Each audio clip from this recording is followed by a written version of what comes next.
નમસ્કાર વિદ્યાર્થી મિત્રો, તમારું સ્વાગત છે KR પટેલ ગ્રુપ ટ્યુશનમાં ધોરણ 8 થી 12 કોમર્સ, જેમાં આજે આપણે ધોરણ 9માં સામાજિક વિજ્ઞાનમાં પ્રકરણ 10 સરકારના અંગો એનો ત્રીજો વિડીયો જોવાનો છે. આપણે પહેલા બે વિડીયોમાં જોયું કે ધારાસભા કારોબારી એ બંનેથી ન્યાયતંત્ર કઈ રીતે અલગ પડે છે, સ્વતંત્ર નિષ્પક્ષ છે. ધારાસભા અને કારોબારી અને ન્યાયતંત્ર એ સરકારના ત્રણ અંગો કઈ રીતે કામ કરે છે, કઈ રીતે બંને એકબીજા ઉપર નિયંત્રણ રાખી શકે છે, અંકુશ રાખી શકે છે.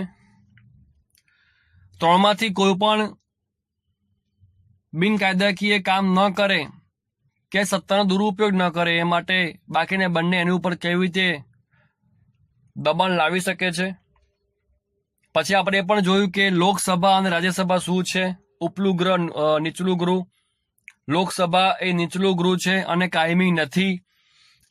રાજ્યસભા એ ઉપલું ગૃહ છે અને કાયમી છે. એ બધી આપણે વાતચીત કરી હતી. કેટલી બેઠક છે એમાંથી, રાષ્ટ્રપતિ હાથમાં બેઠક કેટલી હોય છે, ગુજરાતમાં કેટલી બેઠક છે, એ બધી આ વાતચીત આપણે કરી હતી. હવે આજે આપણે જોવાનું છે લોકસભાના સ્પીકર એટલે કે અધ્યક્ષ. લોકસભા સંસદનું જે કામ ચાલતું હોય છે એમાં જે ટોપ પર બેઠા હોય છે ખુરશીમાં ઉપર, એને આપણે સ્પીકર એટલે કે અધ્યક્ષ કહીએ છીએ. જેમ શાળામાં વર્ગખંડમાં શિક્ષક હોય અને વિદ્યાર્થીઓ વ્યવસ્થિત અભ્યાસ કરે, શિસ્ત જાળવે, બધું કામ વ્યવસ્થિત થાય, એનું કામગીરી શિક્ષક સાચવતા હોય છે, એ રીતે લોકસભા સંસદમાં પણ સ્પીકર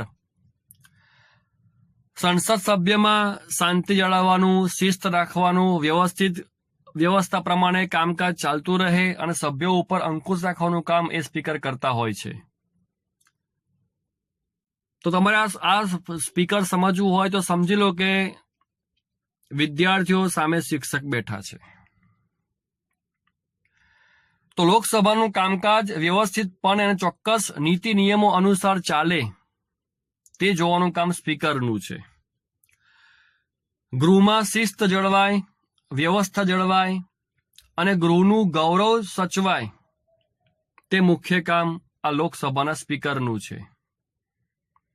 લોકસભાના સભ્યો પોતાનામાંથી જ આ સ્પીકરને એટલે કે અધ્યક્ષને અથવા તો ઉપ અધ્યક્ષની ચૂંટણી કરે છે, એમને ત્યાં બેસાડે છે અને આ અધ્યક્ષ, આ સ્પીકર લોકસભાની બેઠક દરમિયાન ગૃહનું અધ્યક્ષ પદ સંભાળે છે, તમામ કાર્યવાહીનું સંચાલન કરે છે અને નિયમન કરે છે. અધ્યક્ષ સભ્યો પાસે લોકસભામાં શિસ્ત પાલનની અપેક્ષા રાખે છે કે દરેક સભ્ય આદરપૂર્વક, શિસ્તપૂર્વક પોતાનું જે વાત મૂકશે અને ગૃહમાં શાંતિ રાખશે. તેવું કહી શકાય કે સ્પીકર એ ગૃહની મર્યાદાના રક્ષક છે. તેમના નિર્ણયો ગૃહમાં આખરી અને અંતિમ ગણાય છે. એટલે જે કોઈ કહો એ સત્તા એમના હાથમાં હોય છે, ગૃહની સત્તા. અધ્યક્ષ કોઈ પણ રાજકીય પક્ષના સભ્ય કે પક્ષનું પીઠબળ ધરાવતા હોઈ શકે છે. મેં તમને હાલ કહ્યું કે જે સભ્યો ત્યાં બેઠે છે એ સભ્યોમાંથી જ એક વ્યક્તિ અધ્યક્ષ બને તે સ્વાભાવિક છે કે એ કાં શાસક પક્ષનો હોય અને કાં તો વિરોધ પક્ષનો હોય. તમને એ પણ કહી દઉં કે શાસક પક્ષ શું છે અને વિરોધ પક્ષ શું છે. માની લો કે 10 પક્ષોએ ચૂંટણીમાં ભાગ લીધો હોય, એમાં સૌથી ટોપ પર જે પક્ષ આવ્યો હોય એ શાસક પક્ષ કહેવાય, એનું શાસન દેશમાં ચાલે. સેકન્ડ નંબરે જે આવ્યો હોય એને કહેવાશે વિપક્ષ એટલે વિરોધ પક્ષ. અને લોકશાહી માટે એવું કહેવાય, લોકશાહી રથ છે આપણો. લોકશાહી રથ એટલે એક પ્રકારની ગાડી, સમજો ને તમે. લોકશાહી રથના બે પૈડા છે, શાસક પક્ષ અને વિરોધ પક્ષ. આ બંને પૈડા હોય ને તો જ દેશ ચાલે. કેમ? શાસક પક્ષ જે છે ને એને સૌથી વધુ વોટ મળ્યા છે એટલે શાસક પક્ષ બન્યો છે અને એ પોતાની કામગીરી બજાવે છે દેશની અંદર.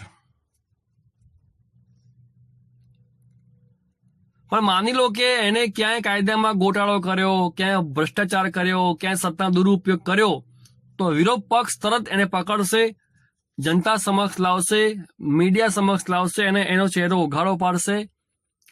એટલે વિરોધ પક્ષ છે તો શાસક પક્ષ એના ડરથી કોઈ પણ ખોટું કામ નહીં થવા દે, પોતે પણ નહીં કરે અને દેશમાં શાંતિ અને કાયદો વ્યવસ્થા જાળવવાનો પ્રયત્ન કરશે. જો વિરોધ પક્ષ ના હોય તો શાસક પક્ષ બેફામ બની જાય, એને કોઈ બોલનાર નથી અને મન ફાવે તો વહીવટ કરી શકે છે. અને શાસક પક્ષ ના હોય, માત્ર વિરોધ પક્ષ, એવું શક્ય જ નથી. લોકશાહીમાં શાસક તો જોઈએ જ. તો શાસક પક્ષ વ્યવસ્થિત દેશ ચલાવવાનું કામ કરે છે અને વિરોધ પક્ષ, વિપક્ષ એમાં કંઈ પણ ખોટ કે કામગીરીમાં કંઈ બાકી રહી ગયું હોય જનતા સમક્ષ એ લાવવાનું કામ કરે છે. વિરોધ પક્ષ એ આશાએ કામ કરશે કે હું 5 વર્ષ દરમિયાન આ શાસક પક્ષની જો ખામીઓ જનતા સમક્ષ લાવીશ તો આગામી ચૂંટણીમાં કદાચ અમને વોટ આપીને સત્તા અમને સોંપે. અને શાસક પક્ષ એ રીતે કામ કરશે કે હું એટલું સરસ કામ કરી બતાવું કે વિરોધ પક્ષને વાંધો ઉઠવાનો મોકો જ નહીં આપું, હું ક્યાંય ભૂલ થવા જ નહીં દઉં, કે જેને કારણે આગામી ચૂંટણીમાં પણ ફરીથી સત્તા અમને જ જનતા સોંપે. તો શાસક પક્ષ અને વિરોધ પક્ષ એકબીજાના ડરથી અથવા એકબીજાને પાડીને આગળ આવવાના હેતુથી જનતા માટે કામ કરે છે અને જનતા માટે લાભદાયી છે. એટલે એવું કહી શકાય કે લોકશાહી રથના આ બે પૈડા છે અને બંને પૈડા હોવા ખૂબ જરૂરી છે, શાસક પક્ષ અને વિરોધ પક્ષ. તો વાત ચાલતી હતી સ્પીકરની. તો સ્પીકર મેં કહ્યું એમ લોકસભામાં જે સભ્યો હોય છે એમાં શાસક પક્ષના સભ્ય પણ હોય અને વિપક્ષના સભ્ય પણ હોય છે. એમાંથી કોઈ એક વ્યક્તિને ચૂંટણી કરીને એને અધ્યક્ષ બનાવવામાં આવે છે. સ્વાભાવિક છે શાસકના સભ્યો વધારે હોય તો જે રાજ કરતા હોય ને. સત્તા ક્યારે મળે? જ્યારે બીજા કરતા આપણા સભ્ય વધારે હોય ત્યારે. તો મોટા ભાગે શાસક પક્ષમાંથી જ કોઈ વ્યક્તિ એ અધ્યક્ષ બને છે. એટલે એવું કહી શકાય કે અધ્યક્ષ કોઈ પણ રાજકીય પક્ષના સભ્ય કે પક્ષનું પીઠબળ ધરાવતો હોઈ શકે છે. મતલબ જે અધ્યક્ષ બન્યા છે એ કોઈ પણ રાજકીય પક્ષના હોઈ શકે છે, પણ અધ્યક્ષ બન્યા પછી આપણે નિષ્પક્ષ બની જવું પડે છે. પછી એને કોઈ પક્ષ પર રાખવો પડતો નથી. પછી એના માટે શાસક પક્ષ અને વિરોધ પક્ષ બંને સરખા બની જાય છે અને નિષ્પક્ષ રીતે એને આ કાર્યવાહી ચલાવવાની હોય છે. તમે જુઓ ને તમારા ક્લાસરૂમમાં માની લો કોઈ શિક્ષક કોઈ ખાસ વિદ્યાર્થી ઉપર જ ભાર આપે તો આપને ગમે ન ગમે. અને શિક્ષક એટલા માટે એવું જ કામ કરે કે સૌને સમાન ન્યાય આપે, સૌની પાસે સરખી જ કામગીરી કરાવે, સરખો જ આદરભાવ રાખે અને સરખું ધ્યાન આપે અને સરખું જ શિક્ષણ આપે. તો એમ અધ્યક્ષ પણ દરેક પક્ષ પાસે સરખો વ્યવહાર કરે એવી અપેક્ષા એમની પણ હોય. અને એ એક દેશનું સંચાલન કરે છે એટલે એમની ફરજ છે કે ભલે હું ગમે તે પાર્ટીનો હોઉં પણ હવે હું અધ્યક્ષ બની ગયો છું તો હવે મારે નિષ્પક્ષ કામગીરી કરવી પડશે, મારે કોઈ મનમાં પક્ષપાત રાખવો પડશે નહીં. લોકસભાના વિસર્જન કે ભંગ સાથે અધ્યક્ષની મુદત પણ પૂરી થાય છે. મતલબ મેં કહ્યું તો લોકસભા એ નીચલું ગૃહ છે અને કાયમી ગૃહ નથી. 5 વર્ષ પછી એ નવી ચૂંટણી આવે ત્યારે એ દરખાસ્ત થાય છે, એ બરખાસ્ત થાય છે, રદ થાય છે. ત્યારે લોકસભાનો જે સ્પીકર જે હોય છે એ પણ બરખાસ્ત થાય છે. પણ જ્યાં સુધી નવી લોકસભા ન રચાય, એટલે કે ચૂંટણીના પરિણામ આવી ગયા બાદ નવી લોકસભા ન રચાય ત્યાં સુધી એ પોતાના હોદ્દા ઉપર ચાલુ રહે છે. અને 14 દિવસની નોટિસથી લોકસભાના સભ્યો સાદી બહુમતીથી પણ ઠરાવ પસાર કરીને આ સ્પીકરને હોદ્દા પરથી દૂર કરી શકે છે. માની લો કે કોઈ સ્પીકર બન્યો હોય, હવે સ્પીકર બન્યા બાદ જો પક્ષપાત કરતા હોય અથવા કાર્યવાહી વ્યવસ્થિત ન કરી શકતા હોય તો એ સભ્યો એમના વિરુદ્ધમાં વોટ આપીને એમને હોદ્દા પરથી દૂર કરી શકે છે. લોકસભામાં કે ધારાગૃહમાં જે ભાષણ થતા હોય છે એ દરેક ભાષણો અને દરેક ટીકાઓ, ટિપ્પણીઓ એ અધ્યક્ષને ઉદ્દેશીને જ થાય છે. સંસદના બંને ગૃહમાં આ જે કાર્યવાહી હોય એ અંગ્રેજી અથવા હિન્દીમાં જ થઈ શકે છે. પરંતુ માની લો કે આ બંને ભાષા કોઈ વ્યક્તિ નથી આવડતી, ના એને ઇંગ્લિશ આવડે છે ના હિન્દી આવડે છે, તો એવી વ્યક્તિને એની માતૃભાષામાં સંબોધવાની પરવાનગી અધ્યક્ષ આપે છે. અધ્યક્ષની પરવાનગી મેળવ્યા વિના સતત 60 દિવસ સુધી સભ્ય લોકસભામાં ગેરહાજર રહે તો એની બેઠક ખાલી ગણાય છે, એને બરખાસ્ત કરવામાં આવે છે અને અધ્યક્ષ ગૃહની સભાને મુલતવી પણ રાખી શકે છે. એટલે અધ્યક્ષ પાસે આવી સત્તા છે. હવે વાત છે નિર્ણાયક વોટની, કાસ્ટિંગ વોટ. માની લો કે મેં વાત કરી એમ કે અધ્યક્ષ બેઠા છે અને બાકી સભ્યો એ ચર્ચા કરે છે અને કોઈ મુદ્દે બહેસ થઈ, એ કોઈ પ્રશ્ન હોય, કોઈ બાબત હોય, સમસ્યા હોય, કોઈ પણ એવી કોઈ નિર્ણયની વાત કરવાની હોય અને એમાં મતભેદ થયા તો પછી એમાં વોટિંગ થાય છે. માની લો કે 100 સભ્યોએ વોટિંગ કર્યા અને 60 વોટ હા અને 40 વોટ ના, તો 60 કહેવાશે બહુમતી, તો એ મંજૂર થઈ ગયો. માની લો કે 60 વોટ ના અને 40 વોટ હા, તો ના વાળા બહુમતી છે, તો આ રદ થઈ ગયું. પણ માની લો કે 50-50 થયું, તો આવા સંજોગોમાં અધ્યક્ષે વોટ આપવાનો હોય છે. બાકી અધ્યક્ષ વોટ નથી આપતા. જ્યાં 60-40 રેશિયો છે, જ્યાં 51-49 રેશિયો છે, ત્યાં પણ અધ્યક્ષ વોટ નથી આપતા. પણ જ્યાં સરભર થાય છે ત્યાં અધ્યક્ષ પોતાનો વોટ આપે છે. માની લો કે 50-50 થયું, 50 હા અને 50 ના, તો આવા સંજોગોમાં અધ્યક્ષ જેમાં વોટ નાખે પછી એ જીતી જાય છે. માનો અધ્યક્ષ હામાં વોટ નાખ્યો તો હા થઈ ગયા 51 અને ના રહ્યા 50, એટલે હા જીતી ગયું. અને માનો કે અધ્યક્ષ નામાં વોટ નાખ્યો તો ના થઈ ગયા 51, હા થયા 50, એટલે ના જીતી ગયો. મતલબ કે જ્યારે ટાઈ પડે, આપણે ક્રિકેટમાં આવે છે ને કે બંને ટીમનો સરખો સ્કોર થાય તો ટાઈ પડે, એમ અહીંયા બંને વોટ સરખા પડે ત્યારે નિર્ણાયક મત અધ્યક્ષ આપી શકે છે. એ સિવાય અધ્યક્ષ વોટ આપી શકતા નથી. અને યાદ રાખજો, મેં તમે પહેલા પણ કહ્યું હતું કે રાજ્યસભાના પ્રથમ ચેરમેન કોણ હતા? ડોક્ટર સર્વપલ્લી રાધાકૃષ્ણન. કાંક લખી રાખજો, ટેક્સ્ટ બુકમાં લીટી કરી રાખજો અથવા ચોપડામાં લખજો હાંસિયા ઉપર.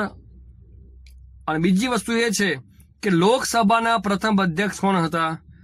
ગણેશ વાસુદેવ માવળંકર. અધ્યક્ષની ગેરહાજરી હોય ત્યારે ઉપાધ્યક્ષ કામ કરે છે. સ્વાભાવિક છે, મુખ્યમંત્રી, ઉપમુખ્યમંત્રી, રાષ્ટ્રપતિ, ઉપરાષ્ટ્રપતિ. જ્યારે રાષ્ટ્રપતિ બીમાર હોય, કોઈ કારણથી બહાર ગયા હોય, તેવા સંજોગોમાં એમની ગેરહાજરીમાં ઉપરાષ્ટ્રપતિ કામ કરે છે. મુખ્યમંત્રી બહાર ગયા હોય, બીમાર હોય, એવા સંજોગોમાં ઉપમુખ્યમંત્રી કામ કરે છે. નાયબ મુખ્યમંત્રી કહેવાય એને. એ રીતે અહીંયા પણ જ્યારે અધ્યક્ષ ગેરહાજર હોય તો એમની ગેરહાજરીમાં ઉપાધ્યક્ષ જે હોય એ સંચાલન કરે છે અને એ આખી કામગીરી કરે છે. અધ્યક્ષ અને ઉપાધ્યક્ષ બંનેની ગેરહાજરી હોય તો ગૃહના સંચાલન સંબંધે વિવિધ રાજકીય પક્ષોના પીઢ, અનુભવી અને સંસદીય પ્રક્રિયાના જાણકાર જે હોય એમની એક સ્પીકર્સ પેનલ તૈયાર કરવામાં આવે છે અને એના સભ્યો બંનેની ગેરહાજરીમાં ગૃહનું કામકાજ સંભાળે છે. માની લો કે બંને ગેરહાજર છે, અધ્યક્ષ અને ઉપાધ્યક્ષ બંને ગેરહાજર છે, તો આવા સંજોગોમાં જે અનુભવી નેતાઓ હોય એમની એક ટીમ તૈયાર થાય છે, પછી એ આ કામગીરી સંભાળે છે. તો અહીંયા આ લોકસભાના સ્પીકર અને અધ્યક્ષની સંપૂર્ણ માહિતી તમને મેં આપી છે. અને હવે છે ખરડો કાયદો કઈ રીતે બને છે. યાદ કરો, મેં તમને છેલ્લા વિડીયોમાં કહ્યું હતું એક વાક્ય લોકસભા વખતે કે સંસદના બંને ગૃહોમાં ત્રણેય વાંચનમાંથી પસાર થયેલા ખરડાઓ ઉપર રાષ્ટ્રપતિની સહી થાય ત્યારે જ એ કાયદો બને છે. અને મેં આપને ત્યારે કહ્યું હતું કે તમને આ વાક્યમાં કંઈ જ ખબર નહીં પડે, કારણ કે આ સસ્પેન્સ પિક્ચર લાસ્ટ સીન છે. જ્યાં સુધી આગલા સીન ન જોવા છેલ્લા સીનમાં ખબર જ ન પડે. પણ લોકસભાની વાત ચાલતી હતી એટલા માટે, રાષ્ટ્રપતિની વાત ચાલતી હતી એ વખતે, એટલા માટે એ લોકોએ વાક્ય મૂક્યું હતું. તો હવે આપને કહું છું કે ખરડો શું છે, કાયદો શું છે. માની લો કે કોઈ વ્યક્તિનો વિચાર આવ્યો કે હેલ્મેટ ફરજિયાત બનાવીએ, તો આ એક પ્રસ્તાવ કહેવાય, એક દરખાસ્ત છે. તો કાયદા માટેની દરખાસ્તને ખરડો કહે છે.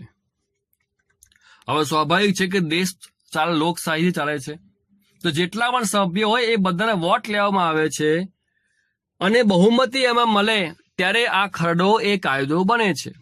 આ મેં તમને આપી એકદમ શોર્ટમાં માહિતી સમજાય એવી સરળ ભાષામાં વાત કરી મેં તમને કે કંઈ પણ નવો કાયદો બનાવવો છે તો એના માટે એ ખરડો કહેવાય, મતલબ એક દરખાસ્ત છે, એક રિક્વેસ્ટ છે. પછી એ બધા એને વાંચે, બધા નીતિ નિયમો વાંચે અને મંજૂર લગાવે તો પછી એ ખરડો કાયદો બની જાય, અને ના મંજૂર થાય તો પસ્તીમાં જાય, મતલબ કે રદ થઈ જાય. તો આ વાત થઈ સામાન્ય.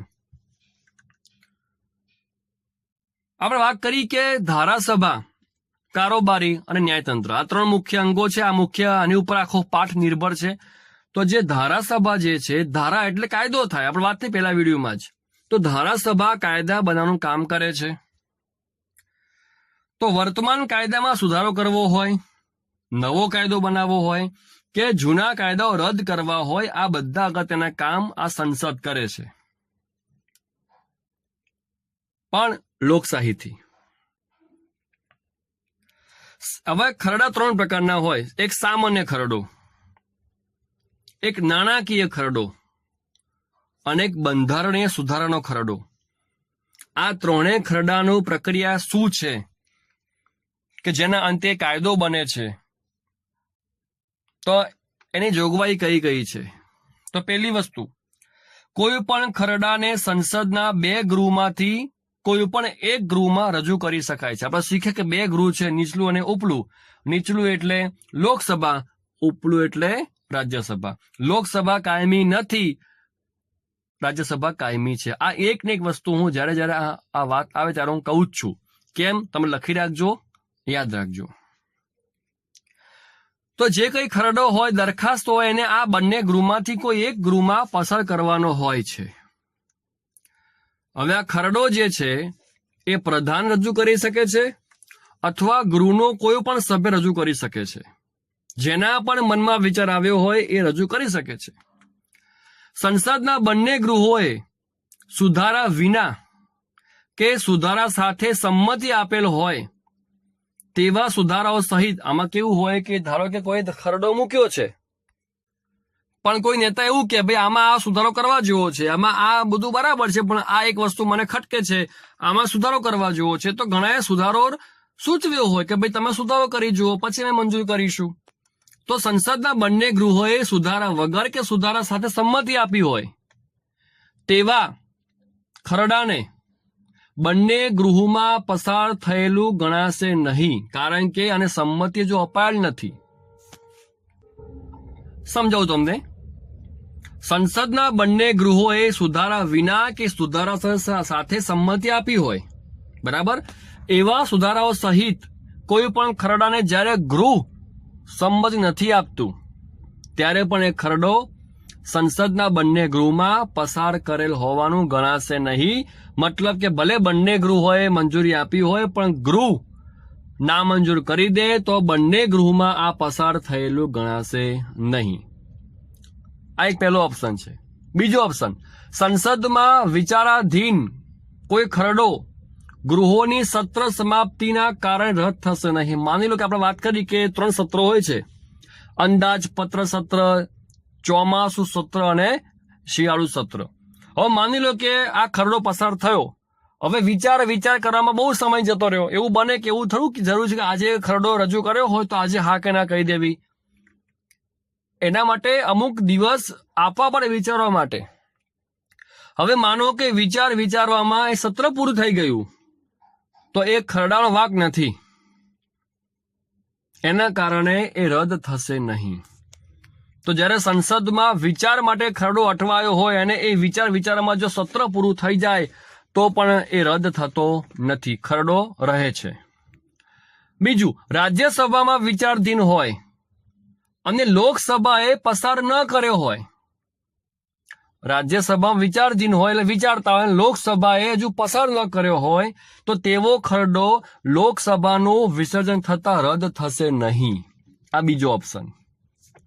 ત્રીજી વસ્તુ, લોકસભામાં વિચારાધીન હોય અથવા પસાર થયો હોય પરંતુ રાજ્યસભામાં તે ખરડો વિચારણા હેઠળ હોય અને લોકસભા વિસર્જન થાય તો એ રદ થશે.